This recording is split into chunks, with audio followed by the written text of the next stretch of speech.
Welcome to our channel. Today we how to disable iPhone focus modes to regain app flexibility. Beginner guide step by step clearly. To disable focus modes on your iPhone, begin by unlocking your device. Locate the Settings app on your home screen and tap to open it.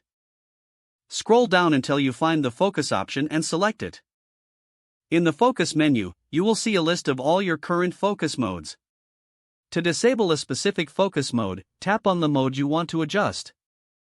Once inside, look for the toggle switch at the top of the screen. Switch this toggle to the off position.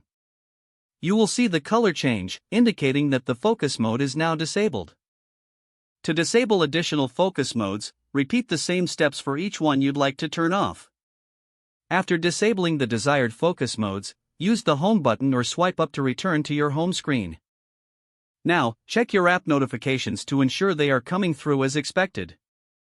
You have successfully disabled focus modes to regain flexibility with your apps. If the page does not load, refresh the browser or try again in a private or incognito window. Make sure you are using the correct email address, then retype it carefully to avoid small typos. If your password is not accepted, use the reset option and create a new strong password you can remember. Check your spam folder for verification or security emails, then complete any requested confirmation steps. Enable two-factor authentication if available to improve account security and reduce unauthorized access risk. After signing in, review your profile details so your contact information and settings are accurate and current. If you see an error message, note it down and try again after restarting your device and internet connection. Log out when you finish, especially on shared devices, to keep your account and payment information secure. If the page does not load, refresh the browser or try again in a private or incognito window. Make sure you are using the correct email address, then retype it carefully to avoid small typos.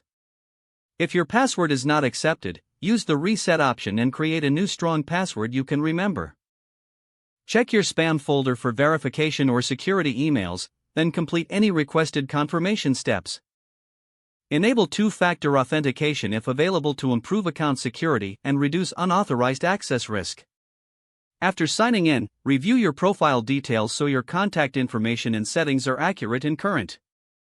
If you see an error message, note it down and try again after restarting your device and internet connection. Log out when you finish, especially on shared devices, to keep your account and payment information secure. Don't forget to like this video and subscribe to our channel for more step-by-step tech guides.